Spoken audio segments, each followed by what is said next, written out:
Assalamualaikum warahmatullahi wabarakatuh. Waalaikumsalam warahmatullahi wabarakatuh. Bismillahirrahmanirrahim. Alhamdulillahi rabbil alamin. Wa bihi nasta'inu ala umurid dunya waddin. Wassalatu wassalamu ala ashrafil anbiya'i wal mursalin wa ala alihi wa ashabihil mujahidin at-tahirin, amma ba'du. Saudara-saudara kaum muslimin rahimakumullah, pembangunan fisik material yang tanpa diimbangi dengan nilai-nilai agama sering cenderung membentuk manusia yang materialistis. Tolok ukur dan sudut pandang dari segala persoalan hanya terbatas kepada benda yang nyata yang berada di sekitarnya. Akibatnya muncullah pola hidup konsumer yang tujuannya tidak lain adalah prestise, harga diri, kebanggaan, dan kemegahan. Maka terjadilah perlombaan di dalam mengejar sesuatu yang bernama materi. Mereka menyangka bahwa itu semua dapat mengekalkan kebahagiaan, dapat menunjang kehidupan yang langgeng. Ada yang berlomba-lomba mengejar-ngejar harta. Seluruh waktu dalam hidupnya habis untuk mengejar harta. Tidak peduli siang atau malam, sore atau pagi. Sujud tidak lagi sempat, Allah dilupakan dengan agama jauh. Ada yang berlomba mengejar-ngejar pangkat, jabatan, dan kedudukan. Tidak peduli menjilat ke atas, menginjak ke bawah, atau menyikut kiri dan kanan. Bahkan teman pun jadi lawan, lawan pun jadi teman. Bukan soal, yang penting pangkat terkejar. Ada yang berlomba memperbanyak kendaraan, sejak dari jet pribadi, pesawat, kapal pesiar, sampai kepada mobil-mobil mutakhir. Ada yang berlomba memperbagus rumahnya, ada yang berlomba memperbanyak istri dan anak-anaknya. Seluruhnya tenggelam di dalam perlombaan yang menurut ukuran mereka akan mendatangkan prestise, kemegahan, dan kebanggaan. Allah subhanahu wa ta'ala menegur, memberikan peringatan dalam surah yang pendek, yaitu surah At-Takatsur. Alhaakumut takatsur hatta zurtumul maqabir kalla sawfa ta'lamun. Alhaakum ay syagalakum an ta'ati rabbikum. Kamu telah lalai daripada taat kepada Tuhanmu, dan yang menyebabkan kamu lalai itu tidak lain at-takatsur. At-takatsur artinya at-tabahi bi kathrati mata'id dunya, bermegah-megah dengan memperbanyak kesenangan hidup duniawi. Dengan kata lain, berlomba-lomba mengejar kemegahan duniawi telah menyebabkan kamu lalai daripada mengingat, daripada taat kepada Allah subhanahu wa ta'ala. Apabila orang cenderung materialistis, seluruh kegiatan hidup dikerahkan untuk berlomba memperbanyak materi. Apa namanya harta benda, apa namanya rumah, apa namanya pangkat dan jabatan. Maka dikala itu seseorang akan sangat mudah lalai daripada taat kepada Allah subhanahu wa ta'ala. Hilanglah kesadaran bahwa sesungguhnya apapun yang kita miliki dalam kehidupan dunia ini tidak lain hanya barang titipan sementara. Kita cari, kita kejar, tapi setelah kita dapatkan, jangan dia dijadikan tujuan. Jadikanlah dia sebagai alat. Apabila harta benda duniawi sudah dijadikan sebagai tujuan daripada kehidupan, maka sesungguhnya kita sudah terseret dalam satu siklus, satu lingkaran setan yang tidak akan pernah berujung. Sebab manusia dalam berhadapan dengan materi duniawi tidak akan pernah mengenal kata cukup, tidak akan pernah mengenal kata puas, dan tidak akan pernah bertemu dengan titik. Selalu koma, selalu kurang, selalu tidak ada cukupnya. Apalagi kalau bicara soal keenakan, kenikmatan, kesenangan, itu cuma sekedar sudut pandang saja. Saudara barangkali kalau menghayal akan berkata, alangkah enaknya jadi menteri, naik mobil empuk ber-AC kemana-mana disambut. Menteri juga barangkali akan berhayal seperti saudara, alangkah enaknya jadi rakyat biasa, bebas duduk angkat kaki di warteg tanpa ada yang mengamankan, tanpa harus terikat oleh protokol-protokolan, tanpa harus diatur ini dan itu. Jadi perbedaan cuma sudut pandang saja. Mungkin tukang bakso melihat tukang cukur itu enak, sebab kepala siapa saja bisa dipegang. Tapi barangkali juga tukang cukur melihat tukang bakso itu enak, dan begitulah selanjutnya. Keenakan cuma perbedaan sudut pandang. Saudara-saudara kaum muslimin rahimakumullah, oleh sebab itu agama memberikan kesadaran seluruh yang kita miliki, yang dititipi oleh Allah dalam kehidupan ini berupa materi keduniaan, hakikatnya adalah alat dan bukan sebagai tujuan. Apabila alat sudah kita jadikan tujuan, kita akan terjebak ke dalam satu perlombaan yang justru akan mencelakakan kita sendiri. Inilah yang saya maksud dengan sirkuit celaka. Perlombaan yang hanya membuat kita jerih, payah, keringat bercucuran, tenaga terkuras, tapi tidak akan pernah sampai ke garis finish. Karena memang tidak ada garis finishnya. Betapapun jauhnya satu perlombaan, dia mesti punya garis finish. Tapi kalau sudah at-takatsur, berlomba bermegah-megah diri, maka barangkali tidak akan pernah ada garis finishnya.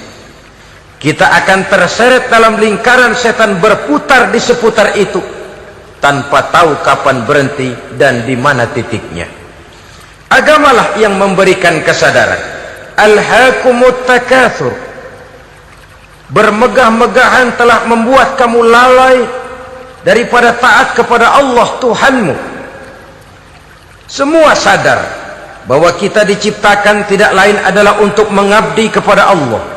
Nilai pengabdian ini sering lentur, nilai pengabdian ini sering luntur, manakala kita sudah berlomba-lomba bermegah-megah dengan materi kehidupan dunia. Islam jelas tidak menganjurkan penganutnya jadi orang miskin. Bahkan Imam Ali karramallahu wajhah pernah mengatakan, kemiskinan bisa menyebabkan kekufuran. Ayat yang pertama turun juga kita tahu, Iqra, baca olehmu. Kan seolah-olah Quran cuma tidak langsung saja bilang, hai orang Islam, kamu jangan jadi bodoh. Kebodohan menimbulkan kemiskinan, kemiskinan mendekatkan kita kepada kekufuran. Jadi miskin sama kufur tetangga. Artinya dalam kondisi miskin, kemudi hati itu mudah terombang-ambing. Oleh sebab itu sering kemiskinan umat Islam ini dimanfaatkan oleh orang-orang lain untuk menyebarkan agamanya. Padahal agama adalah soal keyakinan yang tidak mungkin ditunjang dengan supermi, ditunjang dengan beras, pakaian, obat-obatan, beasiswa. Agama adalah soal keyakinan. Keyakinan adalah soal kebenaran, dan kebenaran itu adalah milik bersama. Tujuan diciptakannya manusia tidak lain adalah untuk melaksanakan ibadah. Kalau orang tenggelam dalam perlombaan memperbanyak harta, mempertinggi kedudukan, memperindah segala macam yang sifatnya duniawi, biasanya itu akan membuat dia lalai dari taatnya kepada Allah Azza wa Jalla. Kadang bukan hanya lalai daripada taat, juga sering terjebak kepada maksiat.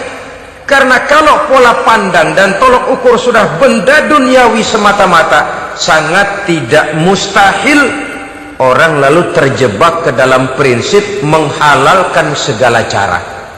Asal sudah tujuan tercapai, cara apapun halal. Akhirat nomor 18. Nah, bukankah memang barangkali kita sejak kecil sudah dilatih untuk materialistis. Umpamanya kita hanya sering dilatih untuk takut kepada yang konkret-konkret saja, takut kepada yang nyata-nyata saja. Seorang ibu kalau menakuti anaknya, aduh nak, kenapa ini kau kerjakan? Kalau bapakmu tahu, waduh, habis kamu. Ya, kita lihat, kalau bapakmu tahu, kalau polisi tahu, kalau hansip tahu, kalau satpam tahu. Tapi jarang seorang ibu menanamkan kepada anak, nak, kenapa ini yang kau lakukan, nak? Bukankah kau tahu Allah lihat, Allah tahu, Allah dengar, Allah, nak? Diajarkan takut kepada yang gaib. Karena kalau takut dia kepada polisi, dia pasti bisa cari tempat lain dong yang polisi kagak lihat. Kalau takut dia kepada satpam, minggir dong ke tempat yang kira-kira satpam nggak lihat. Tapi kalau sudah takut itu terpulang kepada Allah, kepada yang gaib, tidak sejengkal tanah pun yang terhalang dari pengetahuan Allah. Tapi itulah salahnya kita. Sejak kecil anak-anak sudah kita latih untuk takut hanya kepada yang konkret-konkret saja. Akibatnya sampai dia besar melembaga dalam kehidupannya. Dia nyolong, kata temannya, kamu nyolong ya? Iya. Kok nyolong sih? Emang? Kenapa nyolong? Biarin.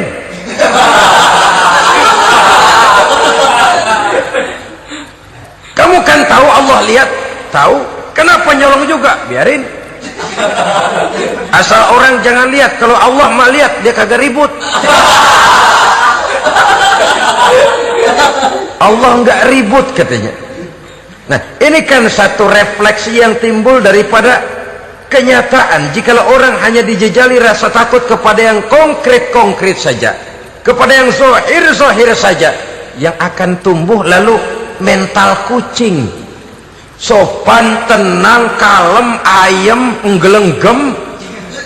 Kalau ada orang, sedikit orang meleng, kucing kelihatan watak aslinya. Saudara-saudara kaum muslimin rahimakumullah.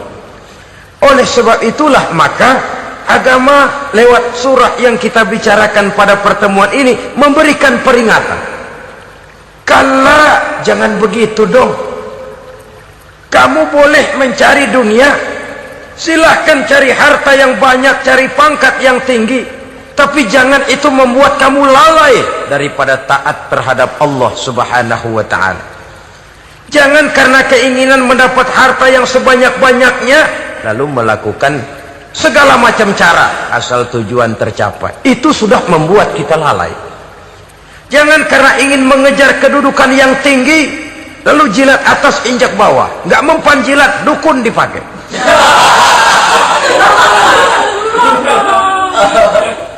Itu kan sudah membuat kita lalai. Nanti kalau berhasil, wah, dukun kita paten. Tapi kalau gagal, dukun sialan, kagak mampu. Hilanglah Allah dalam kehidupan kita, makin materialis, dan perlombaan ini membawa kita kepada kecelakaan. Kala, sekali-kali jangan begitu. Berlomba boleh, cari uang yang banyak, tapi setelah uang didapatkan, jadikan dia sebagai alat, jangan dijadikan sebagai tujuan. Saudara, bekerjalah yang giat, carilah uang, tapi setelah dapat, ajak ngomong tuh duit. Bagaimana ajak ngomongnya? Gini, duit, setengah mati gue nyari lo duit lo. Sore, pagi, siang, malam, peras keringat, banting tulang kaki jadi kepala, kepala jadi kaki, nyariin lo duit. Sekarang kamu sudah saya dapatkan, kamu milik saya duit. Karena kamu milik saya, jadilah kamu budak saya. Jangan saya yang jadi budak kamu. Ini idealnya. Kamu harus jadi budak saya, jangan saya yang jadi budak kamu. Nyatanya kan ada orang nyari duit, setelah duitnya banyak dibudakin oleh duit. Dia sendiri tidak bisa merasakan kesenangan daripada duitnya, konon lagi orang lain. Mau ke pasar ngitung 16 kali. naik bajai, 1000 itu kalau ratusan semua 1000 lembar. Hitung-hitung, mendingan jalan kaki. Jalan kaki tengah hari bolong panas, kan dibudakkan oleh uang. Cari karier, kejar pangkat, kejar kedudukan. Setelah ditemukan itu, jadikan dia sebagai alat, jangan dijadikan tujuan. Pangkat kau milikku, karena kau milikku kau harus jadi budakku, jangan aku yang jadi budak kau. Pangkat satu saat dia harus lepas dari kita, jiwa ini lapang. Kenapa? Dahulu pun ketika lahir ke dunia tidak ada pangkat yang kita sandang, dahulu pun ketika lahir ke dunia tidak ada harta yang kita bawa. Jadi harta itu, pangkat itu, kedudukan itu ada dalam hati, tapi tidak berurat dan berakar.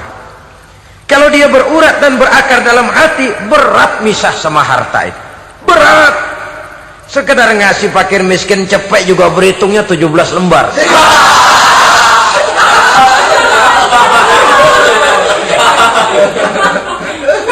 Dengar di kantornya mau ada mutasi, pindah dia dari tempat basah ke tempat kering, baru berita burung udah meriang duluan.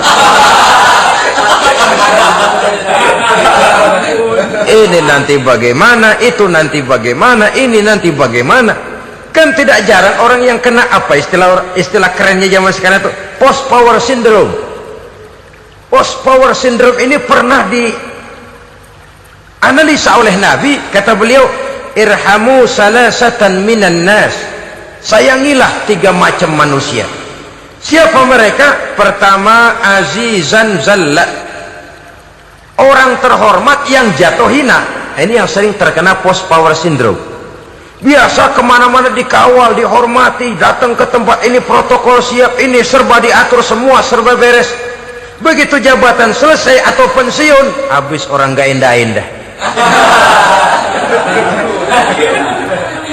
Dia lihat orang diemin aja, orang diemin dan orang tonton. Ini kalau nggak kuat mentalnya, itu kena post power syndrome. Akibatnya ya bisa jantungan, bisa leper, bisa darah tinggi. Ya penyakit-penyakit yang zaman dulu kita nggak kenal. Ini kan makin banyak dokter, makin maju ilmu kedokteran, makin aneh penyakit. Saudara hadirin yang saya hormati, post power syndrome kena apa yang dinamakan frozen emotional attitude, tidak kuat menghadapi kenyataan. Azizan zalla, orang terhormat yang jatuh hina, itu sangat perlu dikasihani. Yang kedua, ghaniyan qadif taqor, orang kaya jatuh miskin. Ini juga sama, biasa hidup apa ada, serba ada, lalu harus hidup apa adanya. Ini kalau kurang-kurang kuat benar-benar memble ini.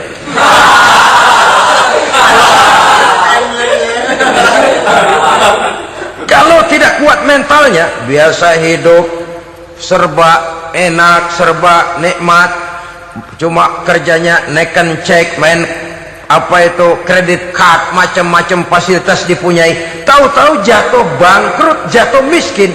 Kalau tidak fondasi agamanya kuat, bisa gantung diri, bisa bunuh diri, bisa frustasi, bisa terkena psikosomatik, tekanan jiwa mempengaruhi faktor biologis, timbullah tekanan, terjadilah penyakit aneh-aneh. Al-ghaniyan qadif taqara, orang kaya jatuh miskin, itu perlu dikasihani. Yang ketiga, wa faqihan yal'abu bihil juhal, ahli fikih tapi dipermainkan oleh orang-orang bodoh. Hanya kebetulan orang bodoh itu punya kekuasaan, hukum bisa dipesan.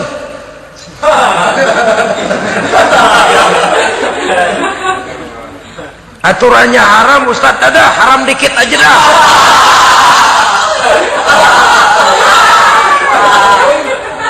Sibuklah tuan fakih ini, ahli fikih ini mencari dalil kebet sana kebet sini supaya yang tadinya haram benar bisa jadi haram sedikit. Padahal yang minta ini orang bodoh, tidak ngerti agama, cuma karena punya kekuasaan dipermainkan oleh orang yang fakih. Orang yang fakih ini dipermainkan. Kasihan orang yang seperti itu. Wa faqihan yal'abu bihil juhal, ahli fikih tapi dipermainkan oleh orang-orang bodoh. Akibatnya harismanya hilang, wibawanya lenyap. Dia menyangka bahwa dengan mengharam-haram sedikit-sedikit itu dia bisa mendapat keuntungan yang berganda-ganda, padahal akibatnya itu hanya akan membawa kecelakaan saja. Allah peringatkan benar, kala, sekali-kali jangan begitu. Cari uang yang banyak silahkan, ngejar kedudukan yang bagus boleh, bikin rumah yang hebat silahkan, ada kendaraan bagus silahkan, tapi jangan sampai kamu terjebak kepada sirkuit celakai, perlombaan yang tidak ada garis finishnya. Sering dicontohkan orang menghayal, melamun, kamu kenapa nggak mau ibadah? Lah bagaimana mau sembahyang, saya di Jakarta masih ngontrak.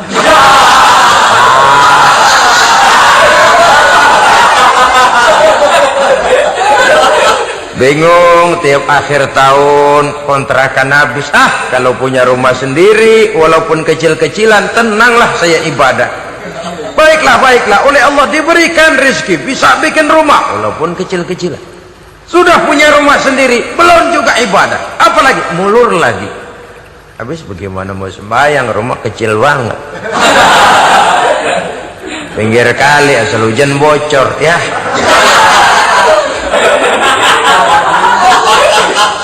Kalau bisa punya rumah permanen, rajin dah ibadah dah.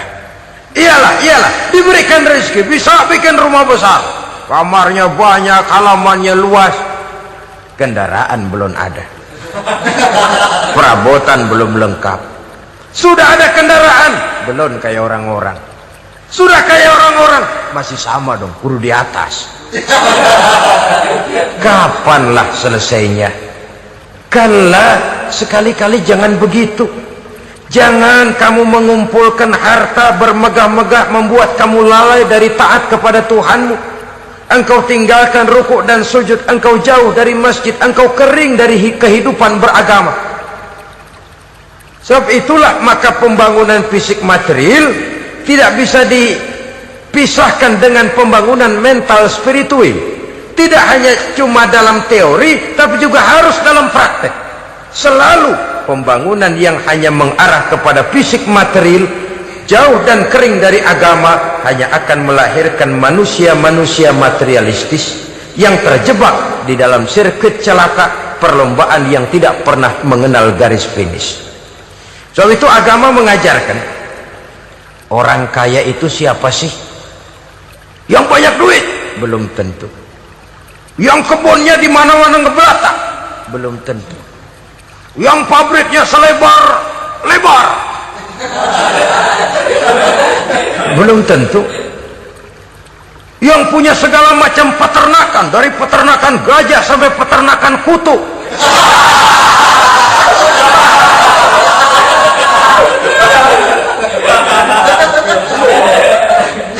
Belum tentu. Agama memberikan tuntunan yang sangat luhur. Orang kaya itu adalah orang yang hidupnya cukup. Orang miskin itu orang yang selalu merasa kurang. Bagaimanapun banyak duit saudara miliki, kalau masih merasa kurang, masih miskin saudara. Saya punya uang 1.000 rupiah, Anda punya uang 1 juta rupiah. Mungkin saya lebih kaya dengan uang yang 1.000 ketimbang Anda 1 juta. Kenapa? Dalam tangan saya uang 1.000 besar, artinya sesuai dengan kebutuhan saya. Tapi di tangan Anda uang 1 juta, kebutuhan Anda lebih besar daripada itu lagi. Maka agama mengajarkan sifat qanaah, merasa cukup, dan itulah sumber kekayaan yang hakiki. Orang kaya adalah orang yang hidupnya cukup. Kalla saufa ta'lamun, jangan begitu, nanti kamu akan tahu. Summa kalla saufa ta'lamun, jangan sekali-kali begitu, suatu saat kamu pasti akan tahu. Kalla law ta'lamuna ilmal yaqin thumma latarawunnaha 'ainal yaqin thumma latus'alunna yawma idzin 'anin na'im. Nah, kapan perlombaan ini akan menyadarkan orang? Biasanya hatta zurtumul maqabir, sampai kamu dekat ke liang kubur. tuh biasanya kalau istilah orang sekarang baru ngeh.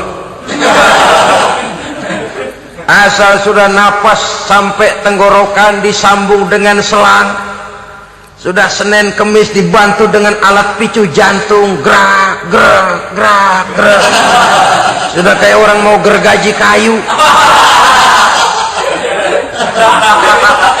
Dikala itu barulah sadar orang biasanya, dan kesadaran semacam itu kesadaran yang terlambat, kesadaran ala Fir'aun.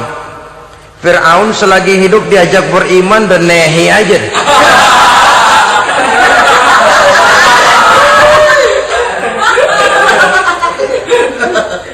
Tapi ketika dia tenggelam di Lautan Merah bersama seluruh tentaranya, dikala napas hampir terputus, keluar ucapannya, amantu bi Rabbi Musa wa Harun. Aduh, kalau begini mah saya juga percaya kepada Tuhannya Musa dan Harun, saya beriman kepada Allah. Lagi timbul tenggelam mau sekarat baru beriman. Hatta zurtumul maqabir, kamu telah lalai dari sebab bermegah-megah sampai kamu masuk ke liang kubur, dekat ke liang kubur. Kalimat zurtum di sini menjelaskan bahwa kubur itu tidak selamanya. Zurtum itu dari kalimat zaro ya zuru, berziarah. Orang berziarah kan sebentar. Ke kubur itu sama dengan berziarah kita di situ. Sebentar, tidak akan selamanya, tidak akan kekal dalam kubur. Bahwa kubur itu cuma satu halte dari sekian halte yang harus kita jalani. Hatta zurtumul maqabir ay mutum wa dufintum fil kubur, sampai kamu mati dikubumikan dalam kubur, barulah kamu sadar bahwa perlombaan itu hanya sia-sia, bahwa perlombaan itu tidak akan pernah mengenal garis finish, bahwa perlombaan itu akan membuat kamu celaka. Begitulah umumnya kebanyakan orang yang terjebak ke dalam paham materialis, baru menyadari kesalahan langkahnya pada saat napas sudah sampai di tenggorokan. Ternyata uangnya yang miliaran rupiah tidak sanggup menyambung nafasnya. Ternyata kendaraan yang serba mewah berkilat tidak sanggup meneruskan kehidupannya. Ternyata pangkat jabatannya yang tinggi yang membuat dia menyebabkan temannya jadi lawan, lawannya jadi teman, tidak akan sanggup menghentikan sang malaikat maut. Kalau keadaan sudah begitu, baru sadarlah kita terlambat. Karena saat seperti itu akan dihadapi oleh setiap orang. Kala, jangan begitu. Sadarlah kamu bahwa kalau sudah dekat ke liang kubur kamu baru insaf, itu terlambat. Sebelum nafas sampai di tenggorokan, pintu taubat masih selalu terbuka. Tapi manakala nafas sudah sampai di tenggorokan, tertutuplah pintu taubat untuk orang yang bersangkutan. Oleh sebab itu, perlombaan dengan bermegah-megah terhadap materi duniawi, tolok ukur dan pandangan hidup yang terbatas kepada wujud benda semata-mata, memang sering menyebabkan orang lalai, sering menyebabkan orang lupa diri, tidak sadar tentang hakikat yang terpenting dari kehidupan ini, yaitu tentang dari mana dia datang, di mana dia sekarang, dan kemana dia akan pulang.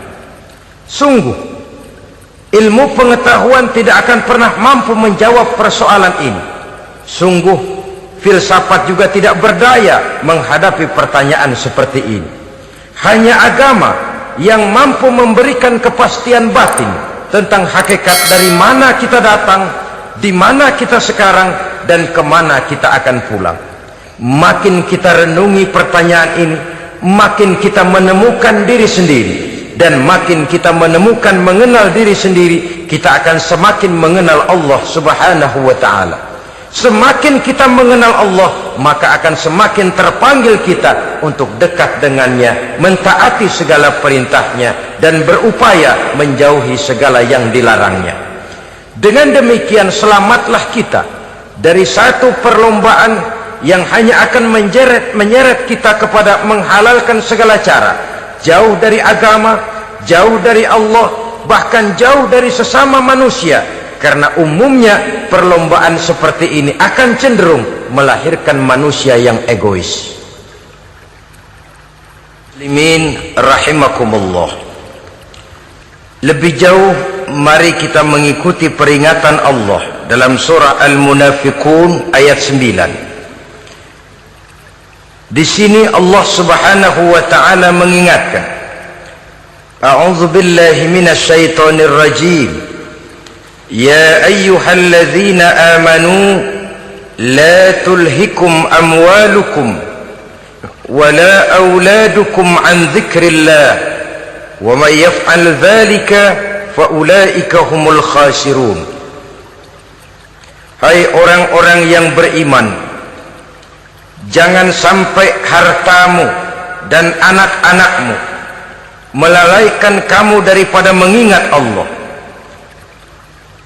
Wa may yaf'al dzalik, barang siapa yang melakukan hal seperti itu, fa ulaika humul khasirun, maka merekalah sesungguhnya orang-orang yang merugi. Rugi dunia, rugi akhirat.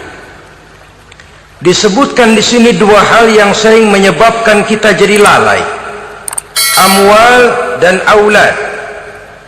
Harta dan anak-anak. Materi dan keluarga. Perlombaan di dalam mengumpulkan materi sering menyebabkan kita menjadi lalai. Begitu juga amanah berupa anak ini sering kita lalaikan atau sering membuat juga kita menjadi lalai. Kita lalaikan dalam arti bahwa keduanya, baik harta baik anak, merupakan amanah dari Allah. Setiap orang tua akan dimintakan pertanggungan jawab. Apabila kita lalaikan amanah ini, maka resikonya akan kembali juga kepada kita. Tapi satu hal yang jelas dalam ayat 9 surah Al-Munafiqun ini, bahwa perlombaan memperbanyak harta dan anak-anak yang masuk dalam kelompok at-takatsur itu tadi akan menyebabkan orang khasiru, termasuk ke dalam kelompok orang-orang yang rugi. Perlombaan yang hanya akan membawa kerugian semata-mata. Kemudian di dalam satu hadis Rasulullah sallallahu alaihi wasallam memberikan peringatan. Beliau bersabda, "Iza azzamat ummati dinaran wa dirhaman, nuzi'at minha haibatul Islam, wa iza tasabat ummati saqatat min ainillah, wa iza turikatil amru bil ma'rufi wan nahyu 'anil munkari, hurimat 'alaihim barakatul wahyi." Ada tiga hal yang kalau kita kerjakan akan menimbulkan tiga macam akibat di dalam hadis ini. Pertama, iza azzamat ummati dinaran wa dirhaman. Apabila umatku sudah mengagung-agungkan dinar dan dirham, artinya kalau umatku sudah jatuh menjadi umat yang materialistis, segalanya diukur dari dinar dan dirham. Dinar dan dirham ini kalau bahasa Inggrisnya dokat.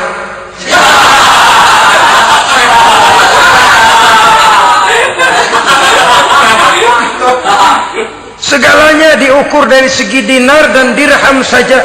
Nuzi'at minha haibatul Islam, akan dicabutlah kehebatan Islam dari mereka. Memang ada kalanya kita berkata bahwa tanpa uang kita tidak bisa berbuat apa-apa. Tapi kalau itu dijadikan landasan dari segala sesuatu, itu yang dijadikan ukuran, itu yang dijadikan tujuan, kita hakikatnya sudah gagal sebelum melangkah. Apapun saja profesi kita, apabila sudah menjadi pendewa dinar dan dirham, akan hilanglah kehebatan Islam, akan dicabut kehebatan Islam itu. Umat Islam bisa dibeli, ulama bisa dikontrak, kiai bisa dicarter. Saudara hadirin ma'asyiral muslimin rahimakumullah, apabila umatku sudah membesar-besarkan dinar dan dirham, bermegah-megah dengan itu, berlomba-lomba memperbanyak itu yang menjadi tujuan dan tolok ukur dari segala kegiatan, nuzi'at minha haibatul Islam, akan dicabutlah kehebatan Islam. Hilang itu wibawa. Walaupun dia bernama umat mayoritas dalam jumlah, tetapi dia minoritas dalam peranan. mayoritas dalam bilangan tapi minoritas dalam percaturan kegiatan hidup ini. Kita ingat di zaman pengembangan Islam di masa Rasulullah sallallahu alaihi wasallam, mereka berlomba-lomba mengorbankan dinar dan dirhamnya untuk kepentingan agama, bukan mengorbankan kepentingan agama untuk mencari dinar dan dirham. Kita di zaman sekarang sering terjadi penjungkiran nilai, terbalik yang kita amalkan. Nabi Ibrahim mengorbankan putranya Ismail untuk kepentingan agama. Kita sering sekarang ini mengorbankan kepentingan agama untuk anak-anak kita. Dulu anaknya yang dikorbankan buat agama, sekarang agamanya dikorbankan buat anak. Dulu dinar dan dirham dibelanjakan untuk menopang agama, sekarang agama dijadikan alat untuk mencari dinar dan dirham. Saudara-saudara kaum muslimin rahimakumullah, memang apabila dinar dan dirham digunakan untuk penyangga perjuangan, itulah idealnya. Saya katakan tadi, dinar, dirham, uang, dunia cuma sekedar alat, bukan sekedar tujuan. Kita memerlukan alat ini. Membangun pesantren tidak cukup dengan semangat, membangun rumah sakit Islam tidak cukup dengan pidato, membangun masjid tidak cukup dengan semangat menggebu-gebu. Kita perlu semen, kita perlu pasir, kita perlu batu kali, kita perlu besi, dan itu semua beli. Tidak turun dari langit seperti turunnya embun di waktu pagi. Tidak mungkin rumah sakit Islam muncul ke permukaan hanya dengan simsalabim abrakadabra.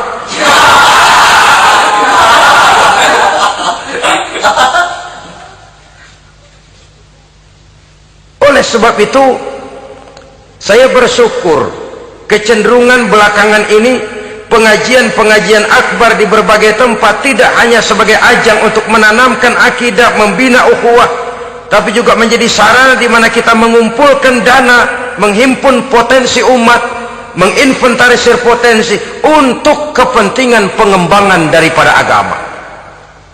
Meskipun ada satu dua orang yang salah paham tentang ini, sampai kemudian saya mendapat satu merek yang cukup tidak enak untuk didengar, mengkomersilkan pengajian katanya, karena memang ada pengajian yang menggunakan sistem karcis, sebenarnya juga tidak etis. Undangan berikut infak yang seluruh hasilnya digunakan buat kepentingan agama, apakah itu rumah sakit, apakah itu madrasah, apakah itu masjid, dan satu sen pun saya tidak menuntut bagian dari itu. Saya malah berprinsip sepanjang saya masih laku untuk dijual dan itu memang buat kepentingan agama, persilahkan jual saja, asal buat masjid, pesantren, madrasah, rumah sakit Islam, kegiatan syiar dan dakwah, silakan. Tapi kalau sudah dijual buat kepentingan pribadi, memperkaya diri sendiri, tentunya dunia akhirat sulit untuk ridho kepada tingkah laku yang semacam itu. Kita memerlukan dana, umat di daerah membangun memerlukan dana, dan dana itu tidak hanya datang begitu saja. Kita bersyukur bahwa untuk menghadiri pengajian sekarang ini orang mau mengeluarkan uang, mau memberikan infak dengan ikhlas, tidak dengan keterpaksaan. Kenapa tidak? Sehingga ini lalu diinventarisir untuk kepentingan pembangunan agama. Ratusan juta rupiah terkumpul dari pengajian-pengajian rutin ini, pengajian-pengajian akbar ini. Puluhan masjid terbantu, rumah sakit Islam terbantu, musola selesai. Ya walaupun tidak lalu semuanya beres, tapi gemaknya itu sudah cukup menyentuh untuk menyadarkan orang bahwa harta baru kekal kalau dia sudah dibelanjakan di jalan Allah. Nah, yang celaka kalau dinar dan dirham itu yang dijadikan tujuan. Mengadakan pengajian semata-mata untuk cari uang, uangnya buat kantongnya dewek. Itu yang membuat dicabutnya kehebatan Islam itu. Segalanya diukur dari sudut itu. Sehingga ketika seseorang datang bertanya, tentang hal-hal yang berkaitan dengan ini, maka hal semacam ini sesungguhnya satu nikmat yang perlu kita syukuri sepanjang menginventarisir potensi umat benar-benar digunakan buat kepentingan daripada agama kita. Jadi peringatan tegas dari Nabi ini, iza azzamat ummati dinaron wa dirhaman nuzi'at minha haibatul Islam. Apabila umatku sudah mengagung-agungkan dinar dan dirham, maka akan dicabutlah kehebatan Islam dari tengah-tengah mereka. Remeh saja orang memandang kita, enteng saja orang memandang kita. Satu. Yang kedua, peringatan Nabi, wa iza tasabat ummati saqatat min ainillah. Apabila umatku sudah saling mencaci maki, apabila umatku sudah saling berbantah-bantahan, saqatat min ainillah, jatuhlah mereka dalam pandangan Allah. Kalau sesama umat ini sudah saling menjelekkan, apakah yang menjelekkan itu lebih bagus dari yang dijelekkan di hadapan Allah? Dua-duanya sama rendahnya. Pribadi saya mungkin puas kalau saya bisa menghantam saudara di depan umum, menjelek-jelekkan nama saudara. Tapi lebih baikkah saya dalam pandangan Allah? Sama rendahnya dengan orang yang saya jelekkan. Itu pun kalau yang dijelekkan benar-benar jelek. Kalau cuma sekedar fitnah, wah, lebih celaka lagi nasib si orang itu tadi. Ini artinya menyadarkan kita bahwa umat ini sudah diikat dengan akidah. Beraneka ragam kita, tapi harus ada kebersamaan.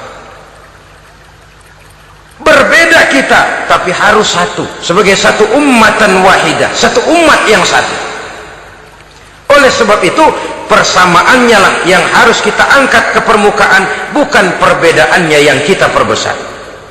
Sudah datang waktunya umat Islam bangun dari tidurnya, jangan lagi dibuai oleh irama mayoritas. Sudah lewat masanya kita bertengkar karena persoalan-persoalan kecil yang tidak prinsip. Sudah datang waktunya umat Islam bersatu, menyusun saf yang lebih lurus, oleh karena ia dihadapkan kepada tantangan-tantangan yang tidak semakin ringan. Kalau kita bertengkar dengan kita, kalau kita saling mencaci sesama kita, bukankah Yahudi tepuk tangan? Bukankah Nasrani menari-nari? Bukankah pihak ketiga akan menangguk di air keruh? Dan kerugian akan terpulang kepada kita semua. Tapi inilah realita, bahwa yang kita hadapi ini sesungguhnya musuh kita di luar kita, bukan di dalam kita. Apakah itu kemiskinan, kebodohan, maksiat, munkarat, ketidakadilan, kezaliman, kesewenang-wenangan, dan lain sebagainya. Yang musuh jadikan musuh, yang teman mari kita rangkul. Jangan terbalik, teman dimusuhi, musuh malah dirangkul. Maka berpesta poralah musuh-musuh Islam ini. Saudara-saudara kaum muslimin rahimakumullah, Nabi memperingatkan dengan tegas, wa iza tasabat ummati saqatat min ainillah. Jikalau umatku sudah saling mencaci maki, sudah saling berbantah-bantahan, jatuhlah mereka dalam pandangan Allah. Satu ayat menjelaskan, jangan sebagian kamu meremehkan, yaskhar, mengecilkan, menganggap enteng orang lain. Boleh jadi yang dihina, diremehkan, dianggap enteng itu nilainya lebih bagus daripada yang menganggap enteng. Hakikat segala sesuatu itu cuma kembali kepada Allah. Di sanalah penilaian finalnya. Manusia hanya melihat yang zahir. Makin banyak harapan hidup ini kita gantungkan kepada manusia, makin banyak kita harus bersiap untuk kecewa. Saudara-saudara kaum muslimin rahimakumullah. Kemudian yang ketiga peringatan dari baginda Nabi, wa iza turikatil amru bil ma'rufi wan nahyu 'anil munkari hurimat 'alaihim barakatul wahyi. Apabila amar ma'ruf dan nahi munkar telah ditinggalkan, maka akan hilanglah keberkahan wahyu, akan hilanglah keberkahan Quran, akan sirnalah keberkahan agama. Amar ma'ruf dan nahi munkar ditinggalkan, artinya di tengah masyarakat sudah tidak ada lagi yang menyerukan ini baik, ini tidak baik, ini halal, itu haram. Mari kita sholat, mari makmurkan taklim, santuni yatim piatu, makmurkan masjid. seruan ke arah itu tidak lagi terdengar. Sementara tinggalkan judi, tinggalkan minuman keras, jauhi zina, seruan semacam itu pun tidak lagi terdengar. Maka hilanglah keberkahan wahyu itu. Karena amar ma'ruf dan nahi munkar merupakan bagian daripada ajaran agama kita. Menjadi sponsor dari segala macam kebajikan dan menjadi penghalang daripada segala macam kemunkaran sesuai dengan batas kemampuan yang kita miliki masing-masing. Nah, saya kembali kepada persoalan pokok di awal pembicaraan tadi. Bagaimana jalan keluarnya? Jalan keluarnya tidak lain adalah upaya. Bagaimana kegiatan yang sifatnya fisik material ini diimbangi dengan kegiatan yang bersifat mental spiritual. Upaya menghidupkan majelis-majelis taklim, upaya memakmurkan masjid-masjid sebagai laboratorium rohani untuk mewujudkan keseimbangan dalam pola pikir yang akan berlanjut dalam gerak hidup yang kemudian akan tertuang dalam segala perbuatan manusia. Apabila sudah terwujud kepincangan dalam pola pikir, akan pincanglah caranya bertindak dan berbuat, akan pincanglah pandangan hidupnya, akan pincanglah orientasinya di dalam kehidupan ini. Oleh karena itu, Islam dalam berbagai aspek kehidupan mengajarkan sistem keseimbangan. Mencari harta boleh, tapi tidak boleh keluar dalam kerangka fastabiqul khairat. Berlomba-lomba silahkan, tapi untuk kebaikan, bukan untuk bermegah-megah, bukan untuk menumbuhkan gengsi, bukan untuk meninggikan prestise dan harga diri, tapi fastabiqul khairat, berlomba-lomba di dalam mengejar kebajikan, di dalam menyebarkan kebaikan. Bukan sekedar berlomba-lomba, tapi tolong menolong, bantu membantu. Ta'awanu 'alal birri wat taqwa wala ta'awanu 'alal ismi wal udwan.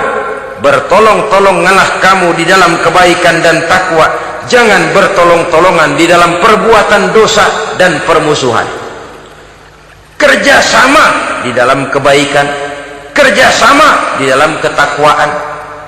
Ada satu contoh yang menarik bahwa umat Islam di dalam ia menjalin kebersamaan itu harus seperti orang main sepak bola. Saudara lihat, orang main sepak bola, kalau pertandingan belum dimulai, silahkan kumpul di luar lapangan, atur strategi yang baik. Tapi kalau pertandingan sudah dimulai, turun ke lapangan hijau, jangan kumpul terus. Masa ada sepak bola gotong royong, groyok ke sana, groyok ke sini, ya kalah terus. Harus ada yang jadi penyerang tengah, kan begitu toh sepak bola. Harus ada yang jadi kiri luar, kanan dalam, striker, back, penjaga gawang. Yang penting kerjasama, teamwork, lalu mampu menciptakan operan-operan. Yang jadi back jangan ngiri sama yang jadi penyerang tengah.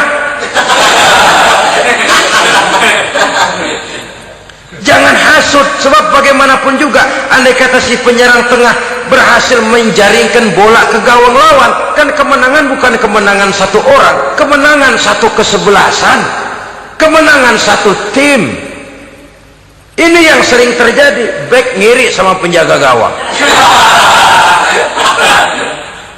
lalu penjaga gawang ngiri sama penyerang tengah, penyerang tengah ngiri sama kiri luar. Ya kapan mau menggolkan ke gawang lawan?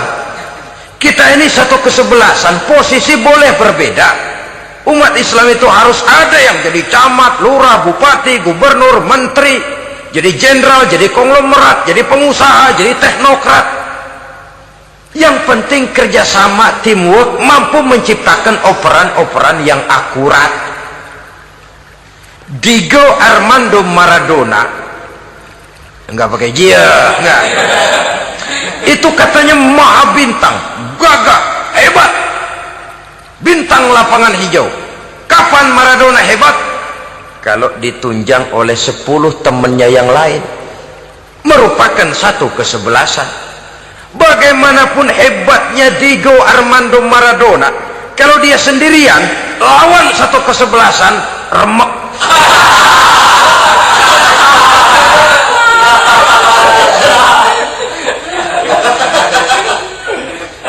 dia hebat, dia jenius, dia maha bintang karena dapat operan dari teman-temannya.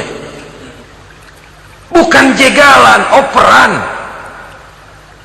Jadi oleh sebab itu bagaimana kita menciptakan operan-operan akurat yang akan melahirkan kebersamaan di tengah-tengah umat. Artinya satu contoh saja, misalnya seorang pengusaha besar oleh karena kesibukannya di dunia bisnis tidak perlu jadi ketua pembangunan musola, tapi kalau ada musola belum selesai, operan. Operannya itu yang penting. Apa yang dioper itu? Semen, apa batu kali, apa besi, yang penting operan. Operannya akurat. Kadang-kadang ada terjadi juga frustasi ngelihat lawan kesebelasannya terlalu kuat, ngoper ke gawang sendiri. Jebol. Kan sering terjadi begitu. Muslim didukung oleh umat Islam, ketika punya posisi menguntungkan malah mempersulit Islam. Ini kan ngoper ke gawang sendiri, bunuh diri namanya. Boro-boro jebolin gawang lawan, asal jangan bunuh diri juga lumayan. Jadi kalau saja kita mampu menciptakan kebersamaan seperti ini, baju boleh berbeda, seorang muslim boleh dibungkus baju abri, boleh dibungkus baju dokter, boleh dibungkus baju teknokrat, boleh dibungkus baju konglomerat, sekedar baju. Tapi kalau terbukalah baju itu, kelihatan dadanya, terbersit nilai imannya, meresap sampai ke tulang sumsumnya, dan pada saat Islam dikuti-kuti akan timbul kecintaannya, akan timbul saya muslim dan saya bangga dengan Islam saya muslim dan saya mau berbuat untuk Islam saya muslim dan saya siap mati untuk Islam saya. Dengan baju apapun dia terbungkus, kalau roh, jiwa dan semangat semacam ini tertanam, saya yakin kita umat Islam akan mampu berbuat lebih banyak dengan mewujudkan operan-operan akurat yang sangat diharapkan oleh umat itu tadi. Oleh sebab itu, saudara-saudara kaum muslimin rahimakumullah, baju boleh berbeda, bendera boleh beraneka warna, tapi jikalau bernama muslim, persamaannya yang dicari, jangan perbedaannya yang diperbesar. Nilai persaudaraan yang diikat dengan akidah semacam inilah yang banyak dicari orang, yang banyak menyebabkan orang masuk Islam. Di mana masjid kelihatan benar sebagai simbol kehidupan demokrasi dalam menciptakan ukhuwah, wawasan ukhuwah ini.